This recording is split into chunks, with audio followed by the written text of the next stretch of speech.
Hi, I'm Brianna Motzkus from the Fabric Patch in Ephrata, Washington. You can find us at fabricpatch.net, and today we're going to make a minky ottoman.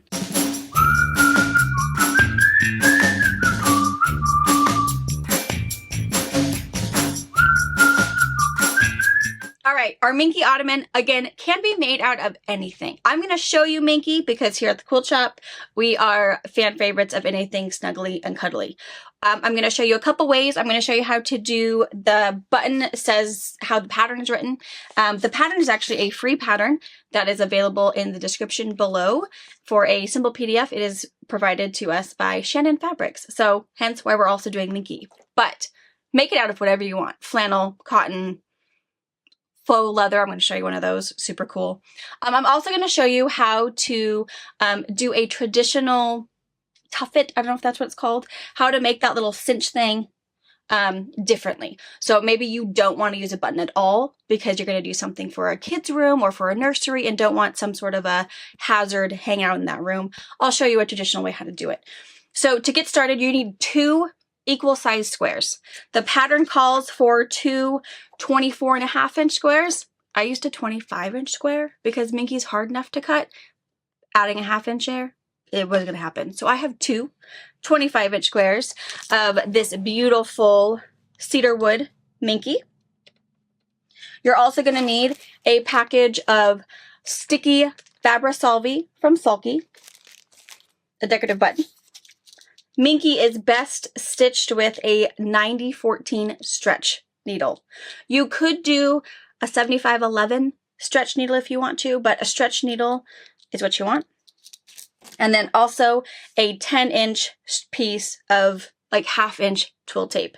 This is cotton twill tape because it will not stretch, and it will also make sure that if you overstretch anything, it's not going to tear. If your ottoman turns into a pillow fight pillow, it's going to withstand any rough housing that might occur with it. You could use some Christmas ribbon if you wanted to, but keep in mind, not as strong, may rip if you overstuff it. So do something that's not going to stretch and is washable just in case life happens and you have to take out the stuffing, wash the ottoman, restuff it. So once you have those things, we'll go ahead and get started.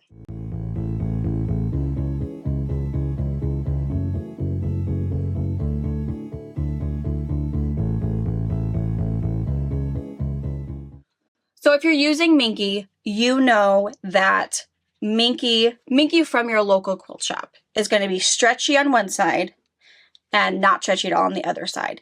That is where the Fabra-Solvy comes in. We're going to stabilize the stretchy sides to make sure it's easier to put together and less headache.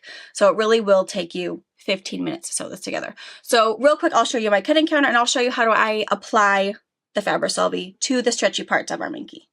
And then I also want to say I'm going to use the word minky a lot. Minky is, yes, probably a trademark, just like cuddle, just like easy touch. All of that is soft, plush fabric that you're going to find at your local quilt store. It is not the same thing as fleece. So keep that in mind if you're thinking, oh, I can get that at my local big box store. It's not the same thing as fleece. It feels the same, but it's not going to wash and wear and tear as well as your quilt store quality minky or cuddle or easy touch, whatever that is. I'm just going to use the word minky because that's what we use at our quilt shop. But keep in mind, I'm talking about all of those. Shannon's, Hoffman's super plush stuff, QT's, touch, easy. It's all the same in the quilter's world, but everything's trademarked. Just like if we're a quilter, we know Jelly Roll is a 2.5-inch strip from Moda, but Hoffman calls them lollipops because they can't use the word Jelly Roll. Same thing. We're talking apples to apples. Okay, with your Fabra-Solvy from Sulky, it looks just like this. You're going to have kind of this shiny paper side and this soft kind of fabric side. So what we're going to do is we're going to cut like a 1/2 inch strip off. Again, it doesn't have to be perfect. Don't bother getting that ruler back out. And we're going to find the stretchy side.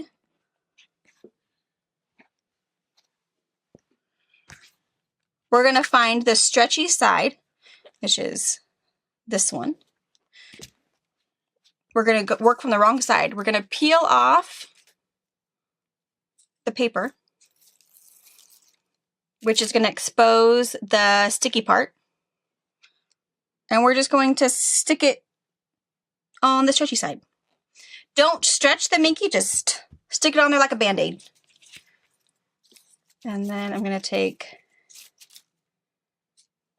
a little more and just stick it down. It doesn't necessarily have to go all the way to the end, but what its job is now to hold the stretch so that when we're going across and sewing it, we don't have to worry about any unnecessary moving. The other thing you want to be careful of, do not hit that with the iron. If it doesn't stick very well, grab your fabric glue stick, put a little glue underneath there and stick it back down. If you hit it with an iron, it will shrink, do bad things. You're just gonna have to tear it off and put a new strip down anyways. So do not hit it with an iron, finger press it down. If you feel like you want it stickier, grab your fabric glue stick and stick it down. This stabilizer will completely wash out the first time you wash out any project. In this case, I'm not really necessarily planning to wash this Ottoman, but this Fabri-Solvi is so light you will not even notice this is sitting next to your seam allowance when you start sitting on it, playing with it, or using it on any kind of minky project. This is the perfect thing to stabilize that end so you can stitch whatever you want, whether it be a pillowcase, a trim, a little plush toy, a little ball, whatever you're going to make. Use this, and keep in mind it's so light you don't have to wash it before you give it. So you're going to want to do this to your stretchy sides. So you're going to have, of course, 2 stretchy ends on this one and 2 on your other square. So all your stretchy bits are going to be stabilized. Then once you have your Fabri-Solvi stuck to your 2 squares, we're going to find the center.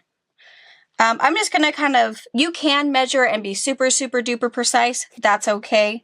I'm just going to do it by folding in half and finding my center this way. Putting a little pin in it. You can mark this with a friction pen, maybe a little pencil. This spot you're never going to see. It's going to be the inside, so the only thing going to see it is your stuffing. On one side, though, we're going to want to attach our twill tape.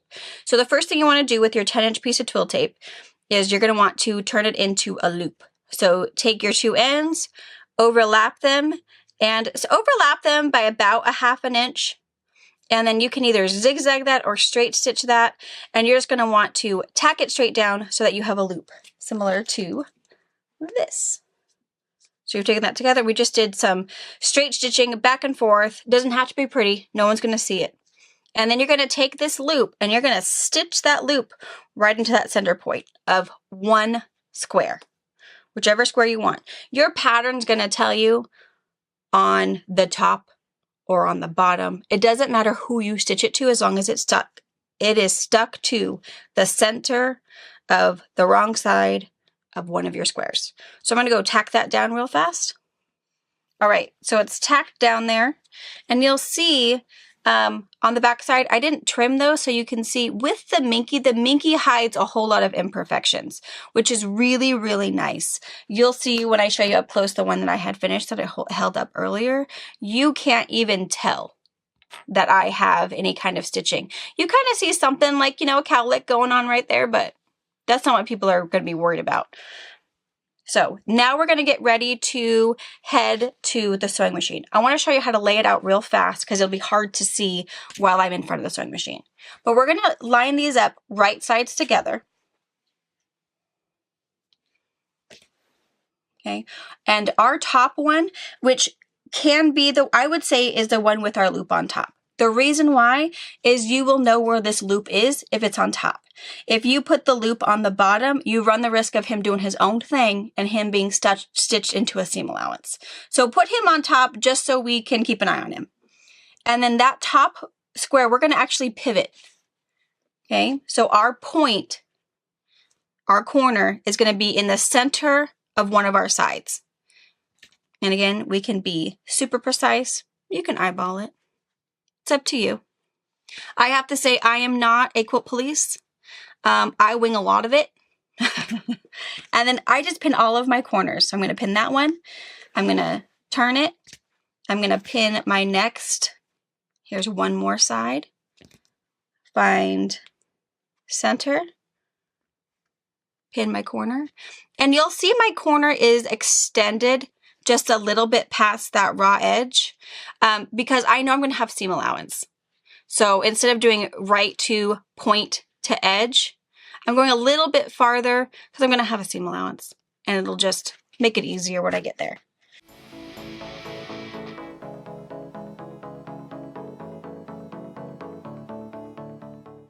Okay, now everyone's pinned into place. If you don't want to use pins, you can use Wonder Clips. You can use anything you want to secure those corners, but that is the easiest place to start. I'm going to show you here real fast what I'm going to be doing at the sewing machine. You might see it the first couple twists and turns, but it might get harder the farther I get down. But I'm going to start with my needle down right on this corner, or one of these corners. I start at one of my pins. And I'm going to start by unpinning him. And I'm going to give myself a little bit of room right here because I'm going to come back to this. We're going to start here, needle down. We're going to sew about a 3/8 seam. I'm going to use my basic utility foot to do a larger seam allowance. A 1/4 inch would be fine, but Minky shifts on its own naturally. So I want a little bit of extra seam allowance just in case something wiggles out of my way. And we're going to sew down, down, down, down. We're going to keep sewing. And then when we get to this edge, we're going to hold off a seam allowance, about a 1/4 inch from that corner. And we're going to put needle down and we're going to pivot. So if our machine's here, we're going to twist everything. And then we're going to come down this way. Okay. Oops, my doodad's doing some trouble. It's funny things. Come down, sew, sew, sew, sew to our pin. He's attached to me, to my pin. We're going to remove my pin so I don't accidentally hit him with my needle. I'm going to go needle down and then pivot again. I'm going to bring this down and sew, sew, sew, sew, sew. Okay, so I'm at the sewing machine and I'm going to just use my basic utility foot. I'm going to do a straight stitch, but I'm just going to use the edge of this foot as my seam allowance. So whichever utility foot it works best for you. I am going to have my IDT or my walking foot turned on for my Pouf machine. If you don't have one of those and you want to put on a walking foot, go ahead and use that as your line. Your seam's going to be a little bit bigger. All that's going to mean is your Ottoman's going to be a smidgen smaller than everybody else's, but at the end of the day, it truly doesn't matter. So I'm using my 1A foot for all my Pouf sewers out there. I also have black thread in here, just so you guys can see it maybe a little bit better. And also, the Minky has so much fur and fuzziness going on, you're not going to see any of the thread once it's turned right side out. You can absolutely change the thread color to match. I would suggest that if you are using flannel or leather or cotton, definitely match your top thread and your bobbin thread to match your fabric. For Minky, use up a last bit of your spool of thread or finish up some of those itty bitty bobbins that are in your way. You're not going to see any of those crazy colors come through all of this Minky. All right. So I'm going to start at one of my corners. My twill tape loop is on top so I can keep an eye on him. We're going to start here. I'm going to just turn him a little bit sideways so he's on a straight. And I'm going to give myself a little bit of room back there.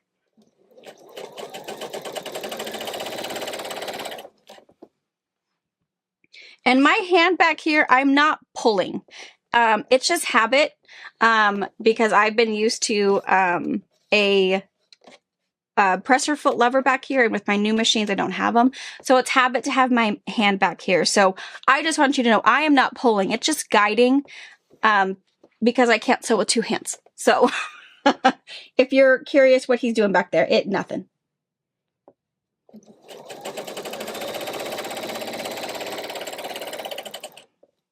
All right, so as I get close to this end, I want to keep an eye on it because I'm going to stop a seam allowance width away.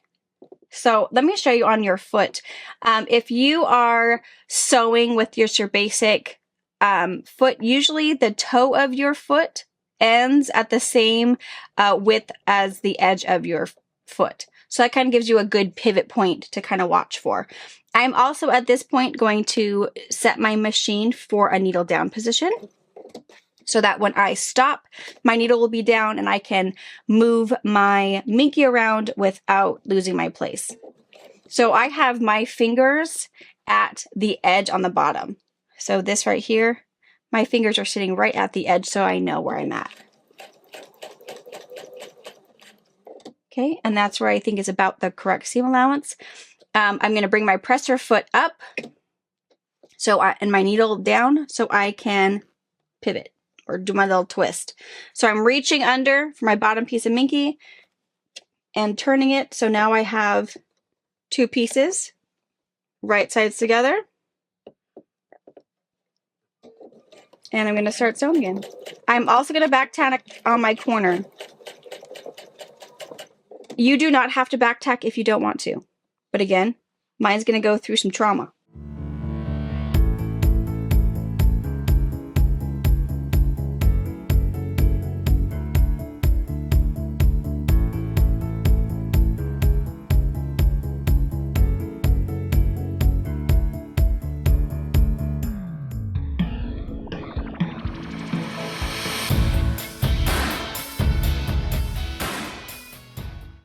Okay, so as you get to your last twist, so you'll see I started at this point.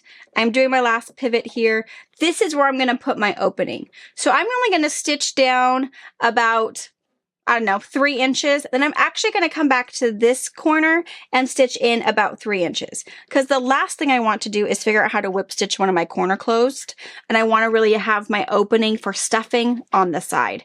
So we're going to do that real fast.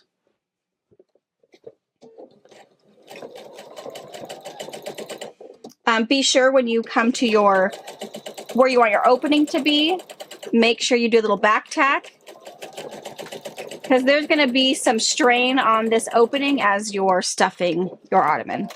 So I'm going to go to this side and then I'm actually just going to flip this straight over. Put my needle down right at where my thread stops. So you can see where having a darker thread kind of helped me on this side. So I know exactly where to start, where my pivot was. Back tack that corner. Stitch down a little bit.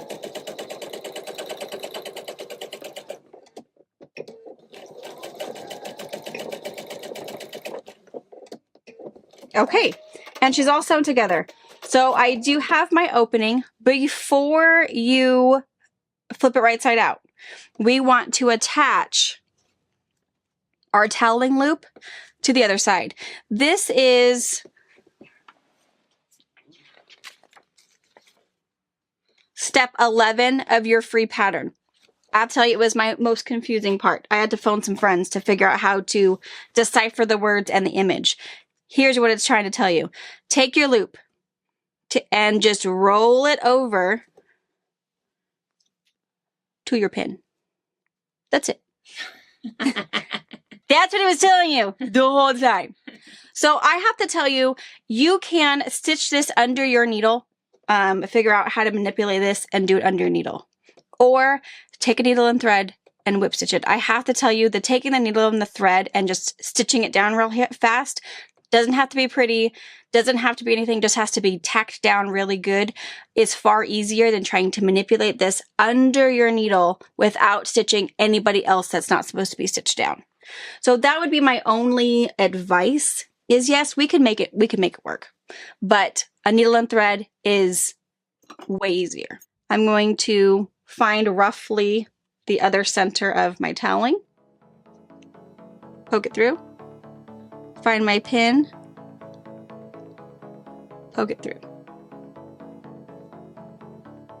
Get rid of my pin.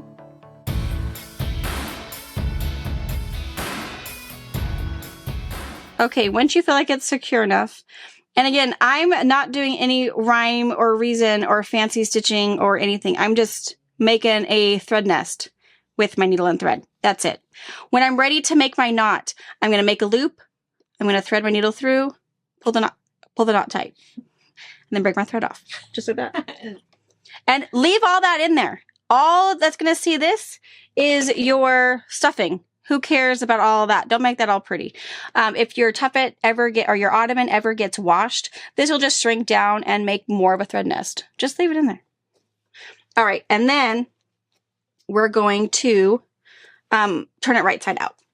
And the only trick is to start with this concoction right here. Just grab him with your hand and bring him through, and then flip it all right side out. And then I'll show you how to finish it up. So you are right side out. You can see my little twill tape loop is in there. And you can see this side. This side is where the machine stitched it in the very beginning. This side, hold on, I lost it. This side is where I did my little stitching, and you can't tell. This one, you can't tell either. This one I actually used DMC floss. At my house, all I had was DMC floss, and that's what I used. Because I feel like basic stitching thread or hand quilting thread might not be strong enough for a pillow fight. So I felt like I needed something different. Same thing here. I mean, that's what your button is for. If there was any kind of unprettiness happening, put a button over it. But with Minky, it's so forgiving. It's so forgiving, and you can just make it all fuzzy. You're never going to see anything. It's just going to create that dimple after you stuff it. So again, the button is purely decorative. So same thing with this guy. We'll stuff him, and what you need is one of those 3-pound stuffing bags, stuffing filler bag. You can get at Walmart, you can get off of Amazon. We don't sell it at our store. Maybe your local quilt shop does sell stuffing. We don't, but get one of those, and your 25-inch square will take the whole thing. Shove it all in here. And I feel like you could even put a little bit more in there if you felt like it. But one bag will stuff one large Ottoman. Then, once you have it, I did stitch my button. I picked a pink button for him, but I have lost it since then. This one. I would stitch your button on before you stuff. It's going to be easier. Then you can get your hand in there without getting in the way. Stitch your button on and then stuff. Because again, decorative, or ditch the button altogether. It's totally up to you. So super cute. I did make a leather one.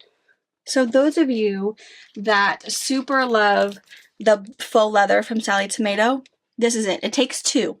So this is two 18-inch squares that are stitched together. Again, you can see where I put my twill tape in here, and I used a 6-inch piece of twill tape for this one.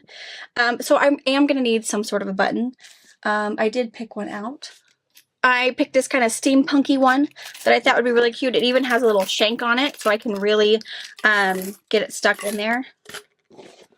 So you can see how that would kind of look. I'm actually going to stuff this one for you because I am intrigued to see what it looks like this way. So I will stuff this one for you real fast and we can see that finished. I also took the little leftover 8-inch square from my 3/4 yard cut of Minky and made a little itty bitty one. And we're going to just stitch a basic tuffet in here. So I could put more stuffing in here, but let me show you. So if you are someone who wants to do that cute little dimple effect in your Ottoman, but you don't want a button. Maybe it's going to go into a nursery. Maybe you are going to put it, make your own little snowballs for Christmas. Whatever you might want to do. The way to do it without any kind of button or attachments, what you can do, put some stuffing in it. You can stuff it all the way up if you want to. I just have a little bit of stuffing left. I'm going to start on the inside so I can hide my knot. And I'm going to pick center-ish.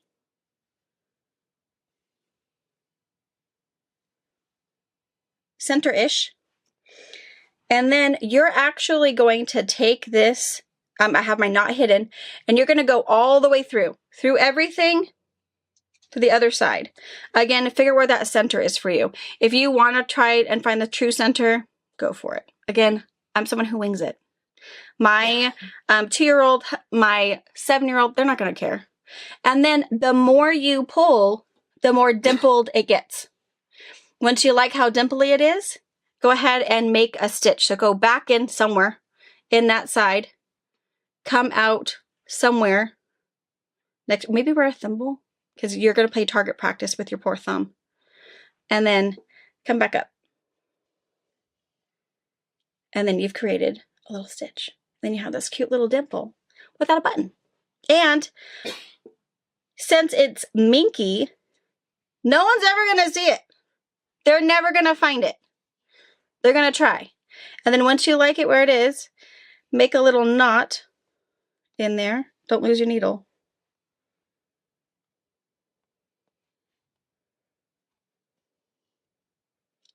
And then I always go back up, and then kind of give it a good tug.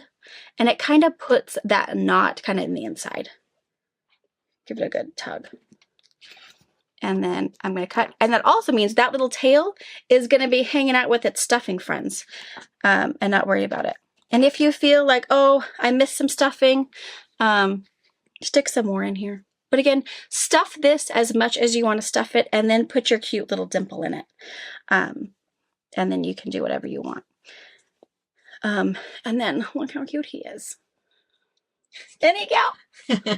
Super cute. It could be a little pillow, a little, again, this is a way safer pillow fight pillow than the big old Ottoman. So kind of a little cute. It can also be kind of a fun thing. I know my kids always get wool kind of fluff snowballs during Christmas so we can have inside snowball fights, but they want it all year long. When it's a rainy day outside because spring has come, too hot because summer is here and it's just too hot to be outside all day long, we can have indoor snowball fights and everyone, you know, is not upset at the end of it because they got hit too hard by a pillow. So a really cute idea. The other option, so if you do like the free pattern from Shannon, again, it's in the description below for you guys to print off. If you order some Minky from us or anything from us, if you put in the notes, so go to fabricpatch.net, place your order, there's an option for notes. Ask for an Ottoman printed pattern. If I have some available at the time, I will stick it in with your order, and you can get a printed copy. But again, those come from Shannon Fabric, so it's as supplies are available. If you are a hand stitcher and you like to sit and stitch in the car, maybe while you are sitting there watching a movie, but you want to keep your hands busy, you can kind of do the same thing. This is put together the exact same way. No dimple, because of course you want a nice flat surface to be stitching, but we've also added some pockets. So there is a pattern for this one. It's called the Handwork Pillow from Legacy Patterns. You can purchase this pattern. It's written just as well, but it's assembled the same, but it's got some pocket options for you. So another option if you're someone who wants to stitch and maybe not sit, and you can put your threads and your needles and whatever you need with you. So as you're stitching, you have somewhere for it all to go. So another option for a pattern, take some fat quarters. We do a little bit of quilting, another fun option. So I'm going to real quick, I'm going to stuff my leather one, show you real fast. Okay, I stuffed the leather one. Super cute. Like I knew it was going to be cute, but it was cuter than I expected. So this is about a half a bag of that big one. So again, a pound and a half roughly. But again, the more you stuff, the less wrinkles you will see. So you might think, oh, well, I would do it, but I want to stuff it more. Stuff it as much as you want. It totally doesn't matter. And also the more you stuff, the more the dimple shows. So there's the front dimple, the back dimple. Yes, you can see my stitches, but again, this is going to sit on the floor. Or how cute would it be on a couch as like an accent pillow. And what's really nice about the faux leather from Sally Tomato is it's completely washable. So if something does happen and you got to wash it, you can just wash it under the sink with some warm water and a little bit of soap. You can throw it in the washing machine if you want to. It is 100% polyester, so it is pretty durable, really. It's what everything else at the furniture store is really made of. And it has a really pretty suede finish on the back. So kind of even a cool plus if you're making bags or anything else you can turn it into. But again, this is two 18-inch squares. The big one we just did was two 25-inch squares, two 8-inch squares. So you can really see, make one of the big ones. Make, you know, grab yourself a chunk of flannel that's in your stash that you're not super fond of, but you know one of your neighbor kids or a friend might really enjoy it. Make one so you see how it puts together. And then don't be afraid to do it with Minky. Once you make one, you can make any size, any medium, and it's so much fun. Keep in mind, the smaller the size gets, the little more difficult it gets because you run out of pivot room. You know, you pivot and you're going to sew, you know, 3 inches and then pivot again and 3 inches. So keep that in mind. Start big, you know, 18 to 25, and then go small. Don't start here because I don't want you to be discouraged because it really is really fast. And the options are endless.